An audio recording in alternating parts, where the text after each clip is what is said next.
Vous qui avez le cœur affligé et dépassé par les situations, l'émission L'heure de la restauration vient restaurer votre vie. Le chrétien est obligé de pardonner parce que c'est un commandement de son Seigneur. Il doit pardonner son prochain. Par l'émission L'heure de la restauration de l'apôtre Hospice Torrent, votre alliance avec Dieu est rétablie. L'heure de la restauration, c'est tous les mardis à 20h45 et les samedis à 15h. L'heure de la restauration, c'est sur la télé évangélique pour un nouveau départ dans le Seigneur. Bien-aimés dans le Seigneur, nous sommes encore devant vous pour continuer dans notre message passé, dont le thème était intitulé « Comment se délivrer de l'oppression ». Il y a beaucoup de chrétiens aujourd'hui qui sont oppressés, qui sont opprimés. Et ils ne savent pas quoi faire. Si tu es cette personne, tu dois aller au combat. Tu dois affronter l'oppresseur et remporter sur lui. Ce n'est pas les pleurs qui vont régler ton problème. Ce n'est pas les lamentations. Quand on est oppressé, on se lève pour combattre et avoir le dessus. Parce qu'en vérité, Jésus nous a déjà donné le pouvoir et la victoire sur les démons, sur les oppresseurs. Nous avons déjà la victoire sur eux. Et nous combattons dans la victoire. Donc j'étais en train de partager 4 armes que vous pourrez utiliser pour briser la tête de l'oppresseur. Et vous sortez de l'oppression. Les maris de nuit, les femmes de nuit, les cauchemars, la stérilité et tout le reste qui font que votre vie, vous n'êtes pas heureux dans votre vie, qui font que vous n'avez pas la paix dans votre vie. C'est l'oppression. Lorsque vous allez utiliser ces armes, votre victoire est certaine. Parce que c'est des armes qui n'échouent jamais. La première arme que nous avons partagée, c'est la parole de Dieu. Elle est infaillible. Elle est puissante. Elle est permanente. C'est l'épée de l'esprit.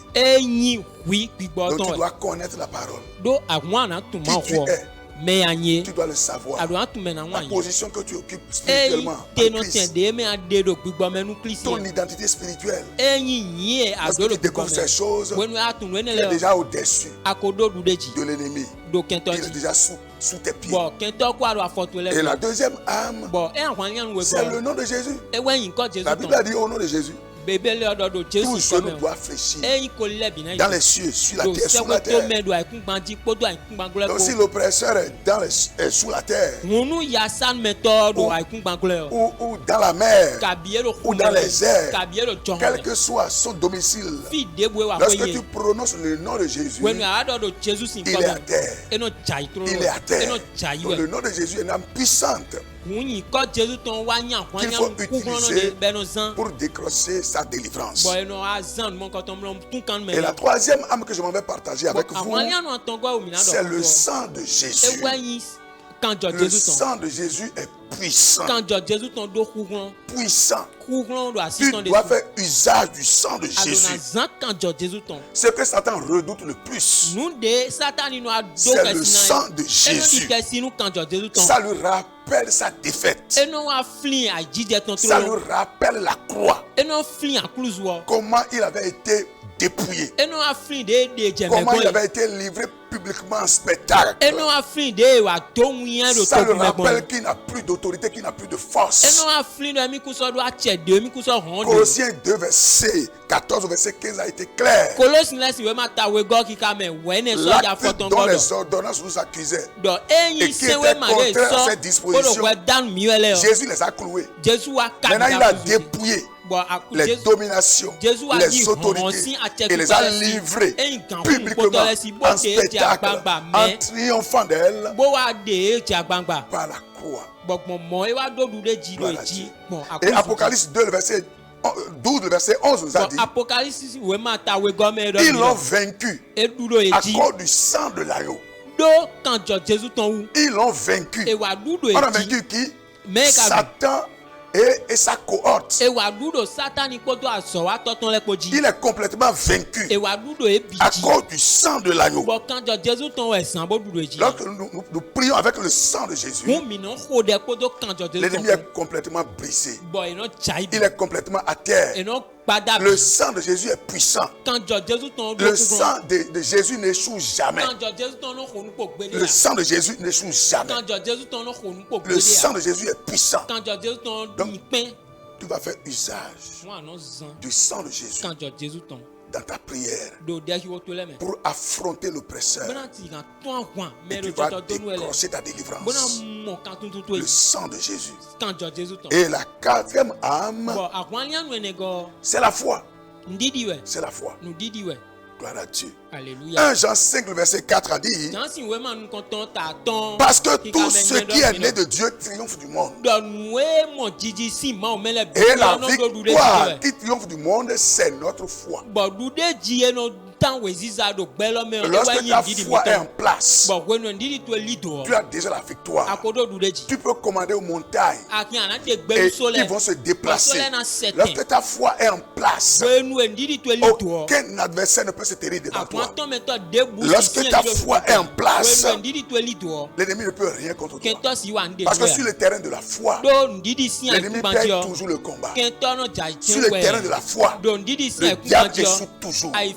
Donc, tu dois avoir la foi et combattre dans la foi pour avoir la victoire sur l'ennemi. Dans Matthieu 17, verset 20, Jésus a dit, celui qui a la foi, rien ne lui est impossible. Rien ne lui est impossible. À Dieu, rien n'est impossible. Mais celui qui a aussi la foi, la Bible a dit que rien ne lui est impossible. Exerce ta foi. Parle aux situations. Parle à l'ennemi. Parle à l'ennemi. Il n'a pas le droit pour œuvrer contre ta vie. Il n'a pas le droit pour t'oppresser. Il faut lui parler avec une foi ferme. Et il va s'en aller. Il va s'éloigner loin de toi. Alléluia. Alléluia. Nous avons partagé avec vous 4 âmes. La première âme, c'est la parole de Dieu. C'est la parole de Dieu. C'est une âme qui n'échoue jamais. Commence par te servir de la parole de Dieu. Jésus a remporté sur le diable par la parole de Dieu. Il est écrit. Jésus savait qui il était. Le diable était venu pour le tromper. Si tu es fils de Dieu. Et Jésus savait qui il était. Il connaissait son identité. Il sait qu'il est fils de Dieu. Le diable était venu pour le tromper. Donc tu dois t'accrocher à la parole. Savoir qui tu es. Ton identité, tu dois le découvrir. Ton autorité, tu dois le découvrir. Ta position. Et après cela, il faut commencer par parler. Ça a de la puissance.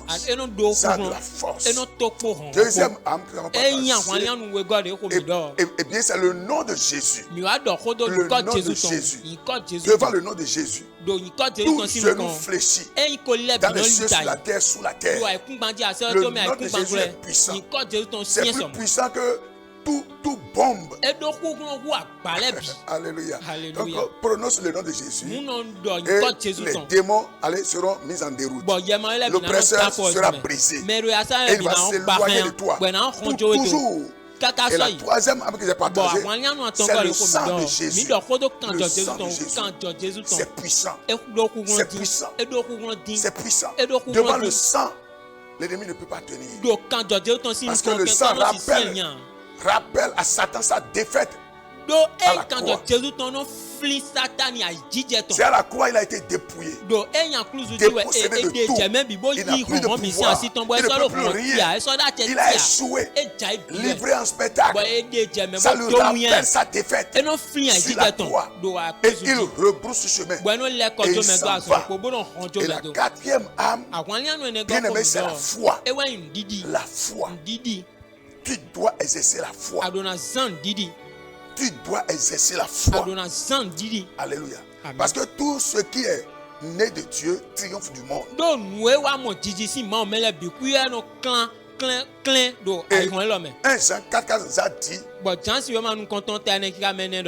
il nous a dit que nous avons, alléluia, alléluia. Que Dieu vous bénisse, que sa grâce soit sur vous, dans le puissant nom de Jésus. Il a dit, nous sommes de Dieu. Nous sommes nés de Dieu. Et nous les avons déjà vaincus. Parce que celui qui est en nous est plus puissant que celui qui est dans le monde. Gloire à Dieu. Celui qui est en toi là est plus puissant. Arme-toi de cette foi et va affronter l'ennemi avec la foi. Parle aux situations par la foi. Parle à l'oppresseur par la foi. Et il va s'éloigner de toi. Parle à cet esprit qui veut te déranger la nuit. Comme mari esprit, comme femme esprit, parle à cette spiritualité par la foi. Et elle va partir. Elle va partir. Parle à cette peur. Et elle va s'en aller. Parle à cette situation. Il faut voir que tu seras complètement délivré. Bien-aimé dans le Seigneur, Dieu vous bénisse et sa grâce soit sur vous. Dans le puissant nom de Jésus. À présent, vous voulez donner votre vie à Jésus. C'est très important. Alléluia. Nous n'avons jamais cessé de le dire. Parce que celui qui a Jésus, qui a la vie. Celui qui n'a pas Jésus, n'a pas la vie. Et la colère de Dieu. Tu as besoin de Jésus. Pour avoir la vie de Dieu. Tu as besoin de Jésus. Pour avoir la vie éternelle. Quelle que soit ta religion. Jésus n'est pas une religion. Non. Jésus c'est la vie de Dieu. Et tu as besoin de cette vie. Pour vivre éternellement. Veux-tu accepter Jésus? Je prie pour toi maintenant. Mets ta main sur ton cœur et répète après moi cette prière. Papa des cieux, c'est toi qui as donné Jésus. Et tu as dit à tous ceux qui l'ont reçu, à tous ceux qui croient en son nom, il devient enfant de Dieu. Et ce soir, moi je prends l'engagement d'accepter Jésus dans ma vie, de le recevoir. Jésus, je te reçois dans ma vie. Maintenant, je veux être ton enfant. À partir de maintenant, pardonne mes péchés. Accepte-moi comme ton enfant. Écris mon nom dans ton livre de vie. Je sais que tu vas le faire parce que tu m'aimes. Amen. Si tu as fait cette prière, Dieu t'a déjà localisé et tu es déjà béni. Je voudrais te demander de commencer par fréquenter une église évangélique. Et là-bas, fais-toi baptiser. C'est important. Amen. Je vais maintenant prier pour toi qui est malade, qui sent le malaise dans ton corps. Je prie pour toi au nom de Jésus que la main percée te touche. La main de Jésus te touche. La main miraculeuse de Jésus te touche. Au nom de Jésus-Christ, reçois ta guérison. Reçois ta guérison. Reçois ta guérison. Toi qui veux le fruit des entrailles, reçois le fruit des entrailles. Reçois ton bébé. Reçois ton triplé. Au nom de Jésus, qu'il en soit ainsi. Bien-aimés dans le Seigneur, si vous êtes bénis, partagez avec nous votre témoignage. Si vous voulez venir adorer avec nous, l'église évangélique, le ministère chrétien de la restauration. Et nous sommes dans l'avant, avant le complexe scolaire Camarala. Lorsque vous quittez le carrefour mon Dieu vous bénisse. Sa grâce soit sur vous. Dans le nom de Jésus de Nazareth. Amen. À la prochaine. Vous qui avez le cœur affligé et dépassé par les situations, l'émission L'heure de la restauration vient restaurer votre vie. Le chrétien est obligé de pardonner parce que c'est un commandement de son Seigneur. Il doit pardonner son prochain. Par l'émission L'heure de la restauration de l'apôtre votre hospice torrent, votre alliance avec Dieu est rétablie. Lors de la restauration, c'est tous les mardis à 20h45 et les samedis à 15h. Lors de la restauration, c'est sur la télé évangélique pour un nouveau départ dans le Seigneur.